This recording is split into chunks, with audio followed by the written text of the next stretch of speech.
മഹാഭാരതം ഹിന്ദു പുരാണത്തിലെ ഏറ്റവും ബൃഹത്തായ മഹാകാവ്യം. നിരവധി കഥാപാത്രങ്ങൾ, അവർ തമ്മിലുള്ള ബന്ധങ്ങൾ, ഇത്രയും അധികം കെട്ടുപിണഞ്ഞു കിടക്കുന്ന ഈ മഹാകാവ്യത്തെ വളരെ ലളിതമായി വിവരിക്കുക എന്നാൽ വളരെ ശ്രമകരമായ കാര്യമാണ്.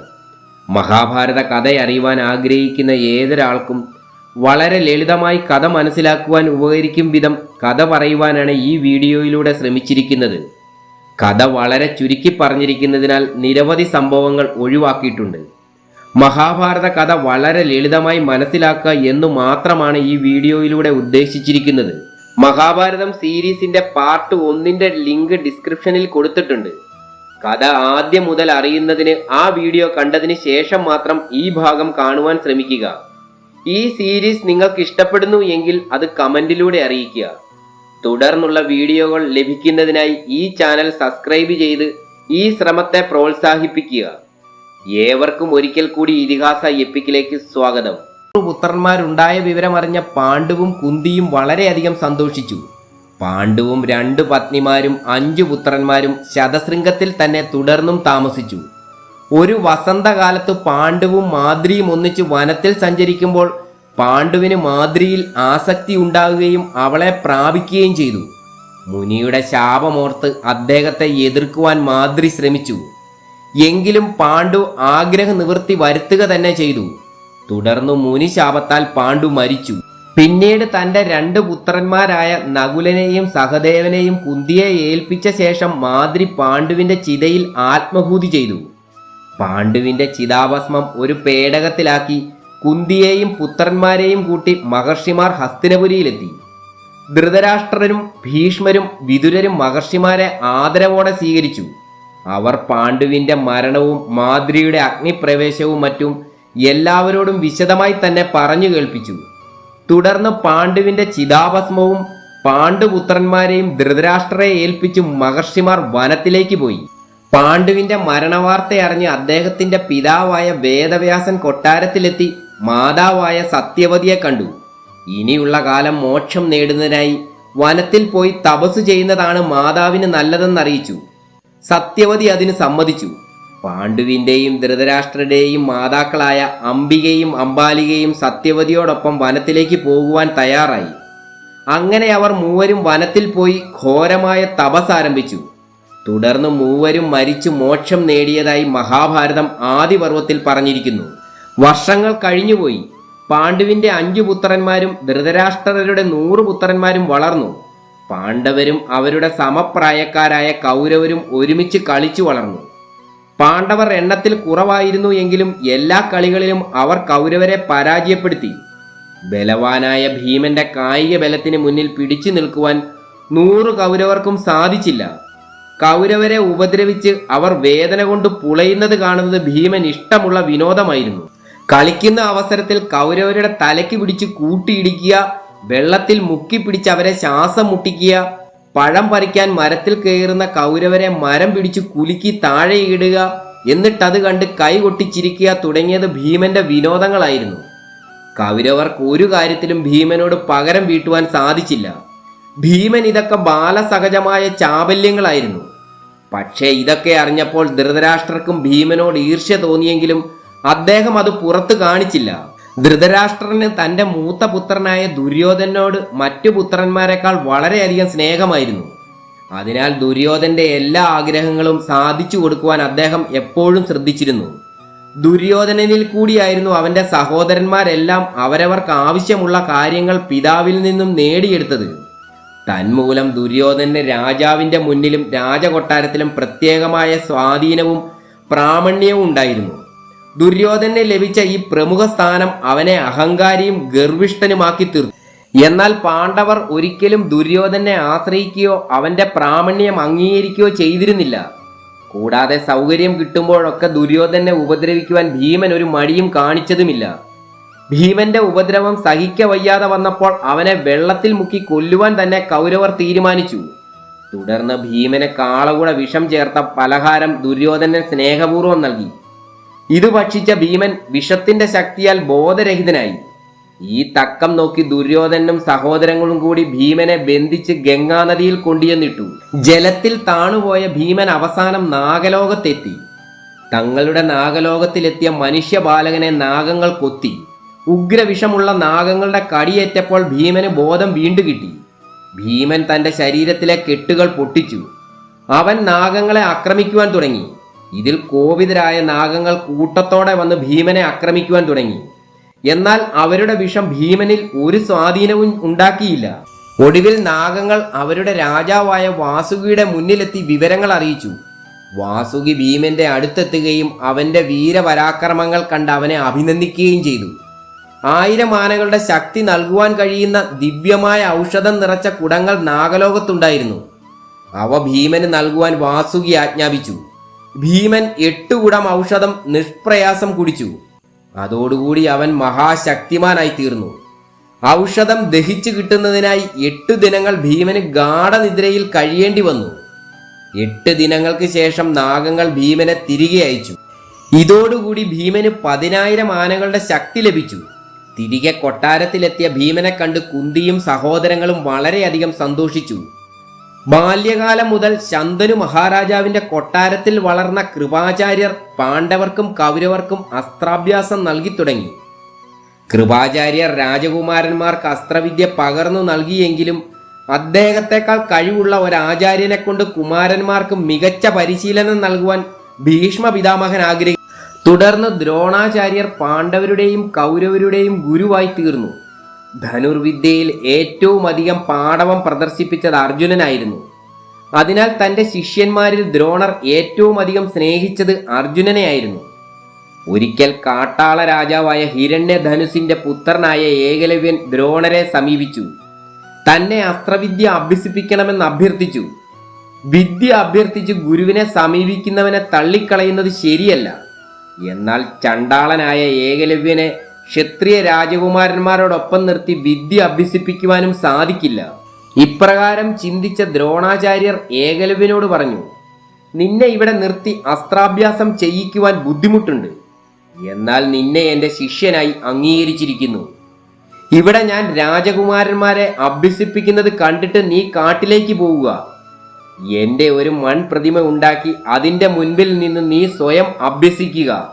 നിനക്കാവശ്യമായ അറിവ് ലഭിക്കും. തുടർന്ന് ദ്രോണർ ഏകലവ്യനെ അനുഗ്രഹിച്ചു. ഏകലവ്യൻ ദ്രോണരെ ഗുരുവായി കരുതി. അവിടെ നടക്കുന്ന അഭ്യാസങ്ങളൊക്കെ ശ്രദ്ധയോടെ നോക്കി കണ്ടതിന് ശേഷം കാട്ടിലേക്ക് മടങ്ങി.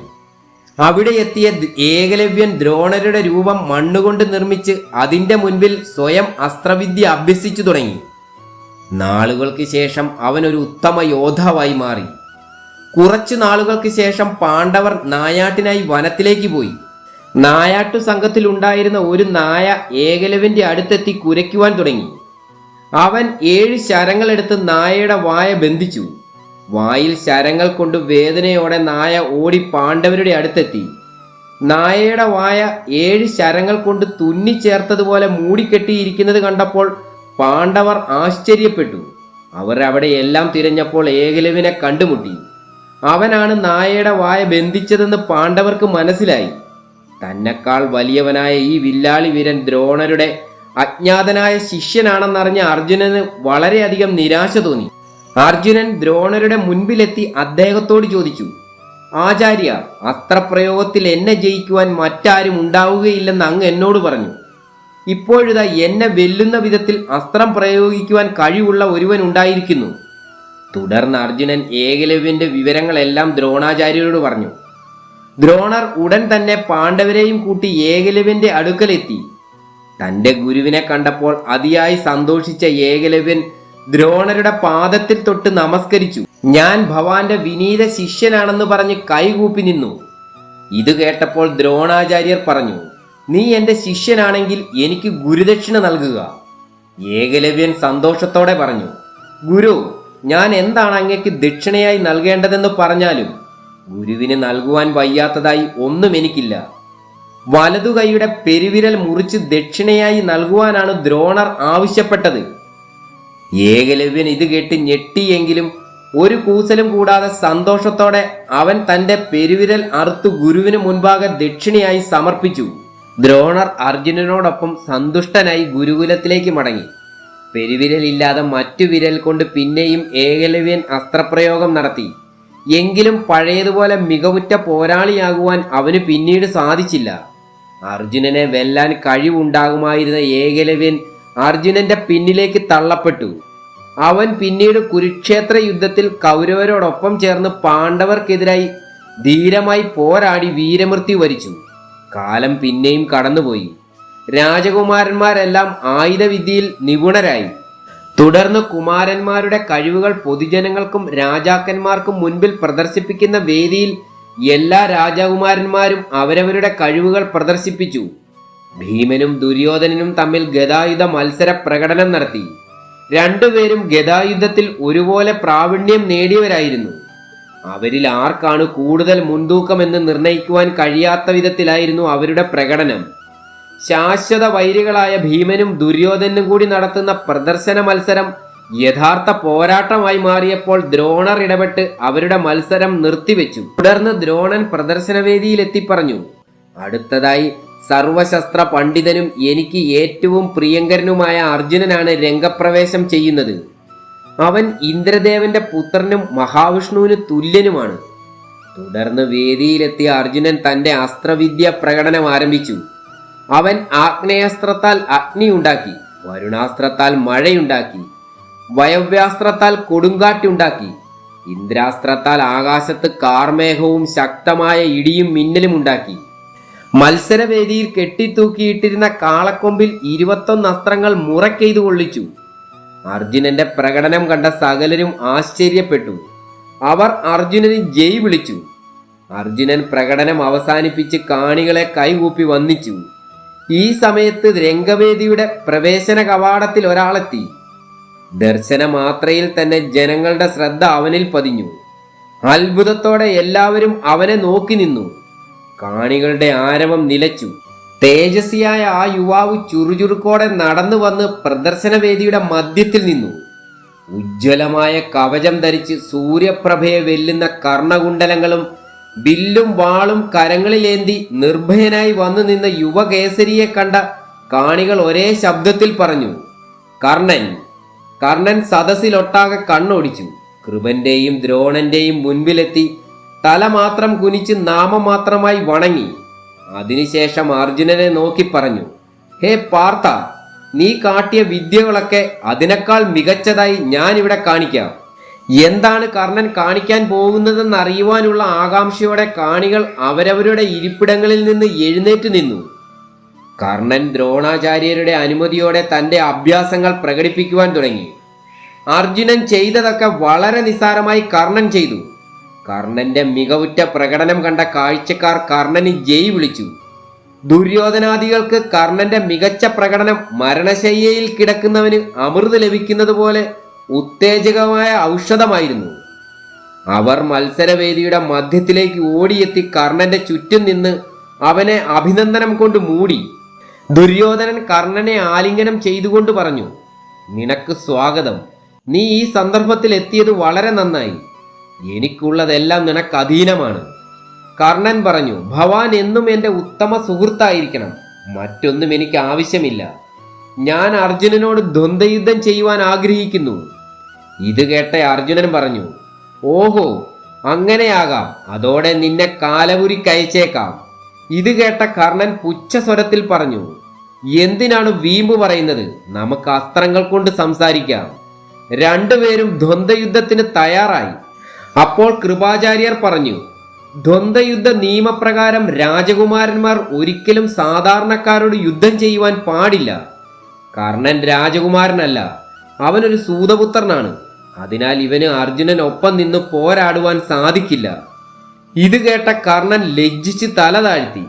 ദുര്യോധനൻ ഇതൊട്ടും സഹിച്ചില്ല. അവൻ കർണന്റെ രക്ഷയ്ക്കെത്തി. ചൊടിച്ചുകൊണ്ട് ദുര്യോധനൻ കൃപാചാര്യരോട് പറഞ്ഞു, രാജാവിനോടല്ലാതെ മറ്റാരോടും അർജുനൻ പോരാടുകയില്ലേ? എങ്കിൽ അതിന് വഴിയുണ്ട്. ഞാനിതാ കർണനെ അംഗരാജ്യത്തിലെ രാജാവായി വാഴിക്കുന്നു. ഉടനെ തന്നെ കർണനെ ഒരു സ്വർണ പീഠത്തിലിരുത്തി ആ സദസ്സിന്റെ മുൻപിൽ വെച്ച് തന്നെ വൈദിക ബ്രാഹ്മണരെ കൊണ്ട് പൂജ ചെയ്യിച്ച് യഥാവിധി അംഗരാജ്യത്തിലെ അധിപനാക്കി കിരീടമണിയിച്ചു. അപമാനഭാരത്താൽ മുഖം കുനിക്കേണ്ടി വന്ന കർണൻ കൃതജ്ഞതാ നിർഭരമായ ഹൃദയത്തോടും പ്രകാശമാനമായ മുഖത്തോടും കൂടി ദുര്യോധനോട് പറഞ്ഞു, ഈ രാജ്യദാനത്തിന് തക്കതായി ഞാൻ എന്താണ് അങ്ങേക്ക് നൽകേണ്ടത്? ഒന്നും വേണ്ട, ഭവാന്റെ ദൃഢമായ സഖ്യം മാത്രം മതി, ദുര്യോധനൻ പറഞ്ഞു. അവർ അതിരറ്റ സന്തോഷത്തോടെ പരസ്പരം കെട്ടിപ്പിടിച്ചു. കർണൻ സൂതപുത്രനാണെന്ന് തെറ്റിദ്ധരിച്ച പാണ്ഡവർക്ക് അവനോട് പുച്ഛമാണ് തോന്നിയത്. ഭീമൻ പറഞ്ഞു, എടാ സൂതപുത്ര, നീ പാർത്ഥന്റെ കയ്യൂക്കുകൊണ്ട് എന്തിനാണ് പോരിൽ മരിക്കുന്നത്? നിന്റെ കുലത്തിന് യോജിച്ച ചമ്മട്ടി കയ്യിലെടുക്കുന്നതാണ് നിനക്ക് നല്ലത്. അംഗരാജ്യം വാഴാൻ പോകുന്നത് ഒരു സൂതനോ? കഷ്ടം. ഭീമന്റെ പരിഹാസം കർണന്റെ ഹൃദയത്തെ നൊമ്പരപ്പെടുത്തി.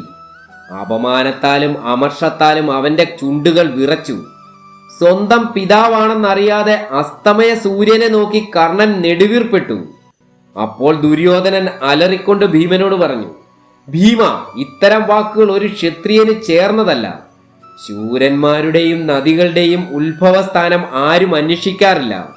നമ്മുടെ ഗുരുവായ ദ്രോണർ ജനിച്ചത് എങ്ങനെയാണ്? കൃപാചാര്യർ എങ്ങനെയാണ് ജനിച്ചത്?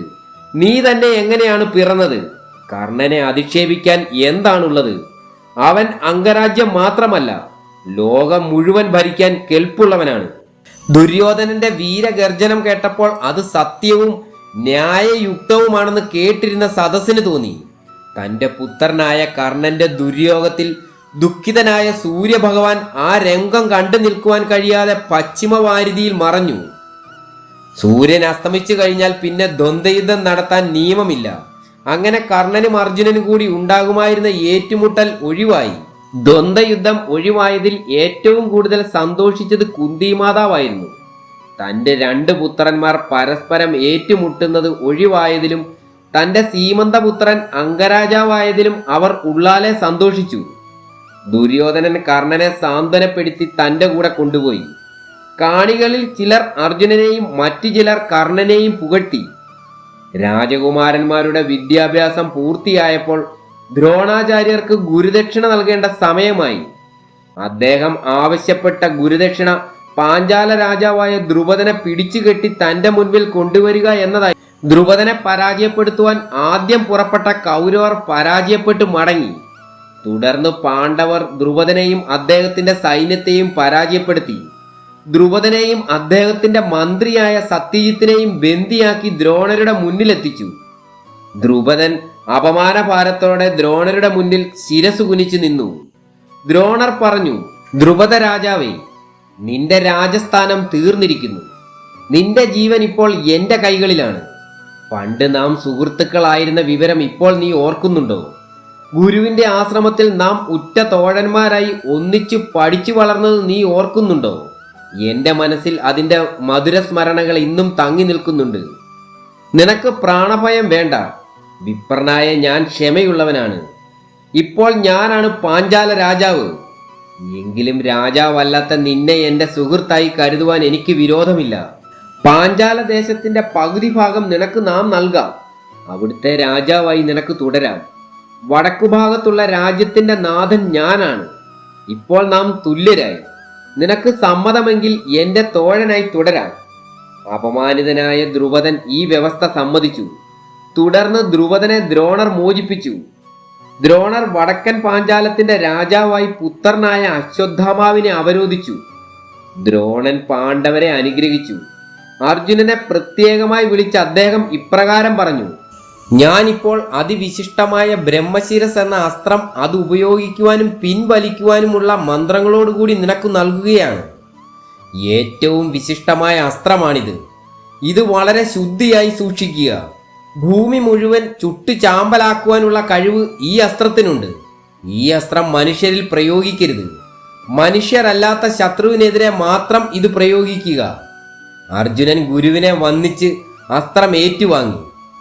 ദ്രോണർ ദ്രുപദനെ ബന്ദിയാക്കുവാൻ തന്റെ ശിഷ്യരോട് പറഞ്ഞതിന് പിന്നിൽ ഒരു കഥയുണ്ട്. അതിപ്രകാരം: ദ്രോണനും ദ്രുപദനും അഗ്നിവേശ മുനിയുടെ ആശ്രമത്തിലെ സഹപാഠികളായിരുന്നു. ഉറ്റ സുഹൃത്തുക്കളായ ഇവർ ആശ്രമ പഠനത്തിന് ശേഷം വേർപിരിഞ്ഞു. ദ്രോണൻ തന്റെ ഭവനത്തിലേക്കും ദ്രുപദൻ പാഞ്ചാല ദേശത്തേക്കും പോയി. പിന്നീട് രാജപുത്രനായ ദ്രുപദൻ പാഞ്ചാല ദേശത്തെ രാജാവായി. ദ്രോണൻ കൃപയെ വിവാഹം കഴിച്ചു. അവർക്ക് അശ്വത്ഥമാവ് എന്ന ഒരു പുത്രനും ജനിച്ചു. വരുമാനമാർഗം ഒന്നുമില്ലാതിരുന്ന ദ്രോണരുടെ കുടിലിൽ അതീവ ദാരിദ്ര്യമായിരുന്നു. തൻ്റെ പുത്രന് നല്ല ആഹാരം പോലും നൽകുവാൻ ദ്രോണന് സാധിച്ചില്ല. ആ ഘട്ടത്തിൽ പരശുരാമൻ ബ്രാഹ്മണർക്ക് സ്വത്തുക്കൾ ദാനം ചെയ്യുന്നു എന്ന് കേട്ട് ദ്രോണർ പരശുരാമന്റെ അരികിലെത്തി. സർവവും ദാനം നൽകിയ ശേഷം പരശുരാമൻ കാട് കയറുവാൻ തയ്യാറായിരിക്കുന്ന സമയമായിരുന്നു അത്. പരശുരാമൻ ദ്രോണരോട് ഇപ്രകാരം പറഞ്ഞു: എൻ്റെ കൈവശം ഉണ്ടായിരുന്ന സ്വർണം തുടങ്ങിയ എല്ലാ വസ്തുക്കളും ഞാൻ ബ്രാഹ്മണർക്ക് നൽകിക്കഴിഞ്ഞു. പിടിച്ചടക്കിയ ഭൂമി മുഴുവനും കശ്യപന് നൽകി. ഇനിയും എൻ്റെ ശരീരവും അമൂല്യമായ അസ്ത്രശസ്ത്രങ്ങളുമേ ശേഷിക്കുന്നുള്ളൂ. ദ്രോണർ അമൂല്യമായ അസ്ത്രങ്ങൾ തനിക്ക് നൽകുവാൻ അപേക്ഷിച്ചു. അങ്ങനെ ദ്രോണർക്ക് പരശുരാമന്റെ ധനുർവേദം മുഴുവനും ലഭിച്ചു. ഇതിനാലാണ് ദ്രോണർ പരശുരാമന്റെ ശിഷ്യനാണ് എന്ന് പറയുന്നത്. അല്ലാതെ ദ്രോണനെ പരശുരാമൻ ആയോധന വിദ്യ പഠിപ്പിച്ചിട്ടില്ല. തുടർന്ന് പുത്രനും പത്നിക്കും ആഹാരത്തിനുള്ള വക എപ്രകാരം ലഭിക്കുമെന്ന് ചിന്തിച്ചപ്പോഴാണ് ഗുരുകുലത്തിലെ തന്റെ സഹപാഠിയായ ദ്രുപദൻ ഇപ്പോൾ പാഞ്ചാല ദേശത്തെ രാജാവാണല്ലോ എന്ന കാര്യം ദ്രോണൻ ഓർത്തത്. ദ്രോണൻ ഉടനെ പാഞ്ചാല ദേശത്തേക്ക് ചെല്ലുകയും കൊട്ടാരത്തിലെത്തി ദ്രുപദ രാജാവിനെ കാണുകയും ചെയ്തു. എന്നാൽ ദ്രുപദൻ ദ്രോണരെ സഹപാഠിയായി അംഗീകരിച്ചില്ല. കൂടാതെ അദ്ദേഹത്തെ അപമാനിച്ച് കൊട്ടാരത്തിൽ നിന്നും ഇറക്കി വിട്ടു. ഇതിനുള്ള പ്രതികാരമായിട്ടായിരുന്നു തൻ്റെ ശിഷ്യന്മാരോട് ദ്രുപദനെ ബന്ധിച്ചു കൊണ്ടുവരാൻ ആജ്ഞാപിച്ചത്.